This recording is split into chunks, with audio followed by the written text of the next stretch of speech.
हमारे पास क्वेश्चन है कि अगर a is equal to b q plus r हो तब ए बी का जी सी डी और बी और आर का जी सी डी सेम होगा। एग्जाम्पल से समझते हैं।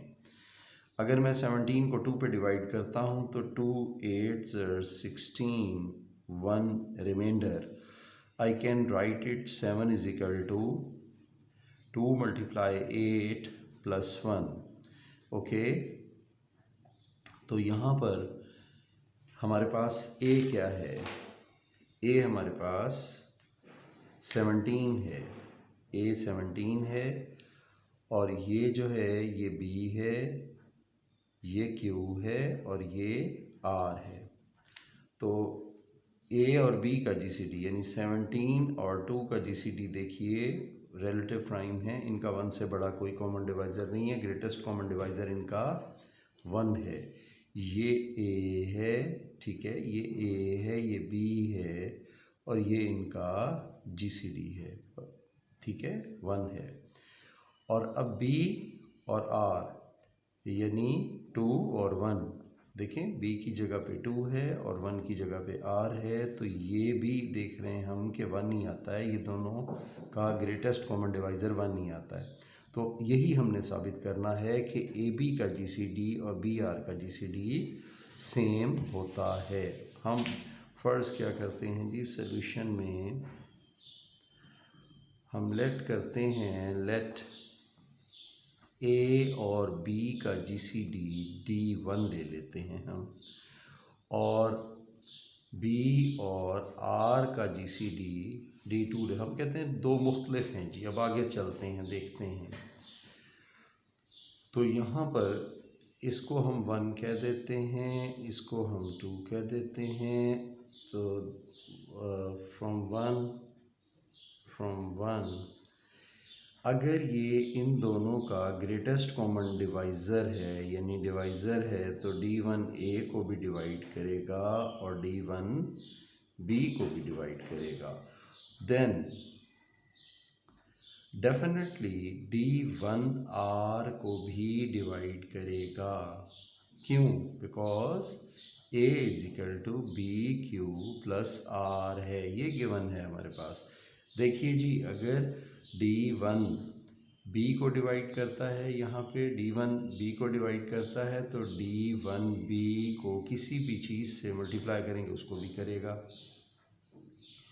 और अगर D1 A को करता है तो A किसके बराबर है? इसके बराबर है।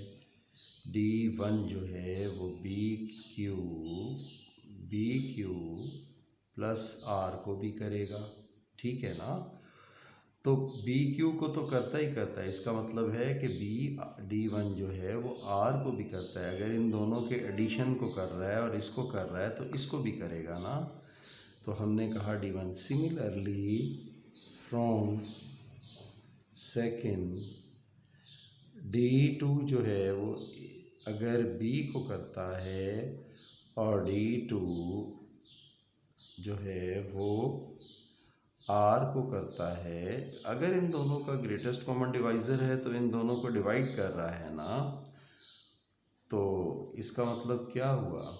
इसका मतलब ये हुआ कि तब D2 जो है वो A को भी डिवाइड करेगा। देखिए हमारे पास A किसके बराबर है? इसके बराबर है।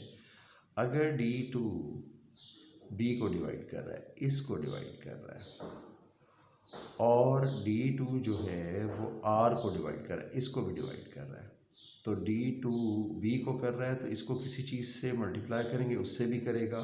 और D2 अगर इन दोनों को डिवाइड कर रहा है तो D2 इन दोनों के एडिशन को भी तो डिवाइड करेगा ना। इसका मतलब हुआ कि ये चीज़ क्या है? A है ना, तो D2 A को डिवाइड करेगा, ठीक है जी। तो ये हमारे पास एक्सप्रेशन आ गया हमारे पास, ठीक है। यानी D1 A को करता है, D1 जो है वो B को करता है, देन बल्कि ये, और D1 जो है वो R को डिवाइड करता है, D2 B को करता है, D2 R को करता है, और D2 जो है ए को करता है डिवाइड। तो हम कंसिडर करते हैं जी, कंसिडर कर लें consider a b r, a b और हमने आर ले लिया जी। तो क्या हम इसको a b G C D into r लिख सकते हैं ना, अलग इसका जी सी डी ले सकते हैं। और हमें ये पता है ए बी का जी सी डी जो है D1 और आर है, ठीक है। अब एक बात देखिए, यहाँ D1 किससे डिवाइड कर रहा है, आर को डिवाइड कर रहा है ना। अगर दो नंबर हों और पहला नंबर दूसरे को डिवाइड कर रहा हो तो पहला नंबर ही ग्रेटेस्ट कॉमन डिवाइज़र होता है।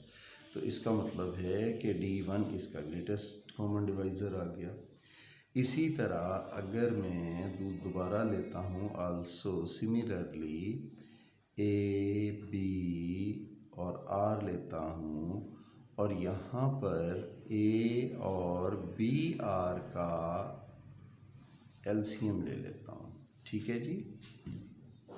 ये ठीक है, ये मैं इसका अलग एलसीएम ले सकता हूँ ना। तो ये ए और ये हो गया D2, बी और बी आर का GCD D2 है। अब D2 ए को डिवाइड करता है, यहाँ पे देखिए D2, यहाँ पे D2 ए को डिवाइड करता है। जो चीज़ डिवाइड कर रही होती है वो छोटी होती है। अगर यहाँ पे 16 और 2 है, अब 2 जो है वो 16 को डिवाइड कर रहा है, तो इनका GCD क्या हो जाएगा, 2 हो जाएगा ना। तो D2 GCD आ गया। अब ये लेफ़्ट हैंड साइड दोनों की बराबर है, ठीक है, लेफ़्ट हैंड साइड दोनों की बराबर है ना। तो इट्स मीन क्या हो गया, D1 और D2 इक्वल हो गए। जब D1 और D2 इक्वल हो गए, D1 किसका GCD है, ए और बी का, D2 किसका GCD है, बी और आर का। ये हमारा रिजल्ट प्रूव हो गया।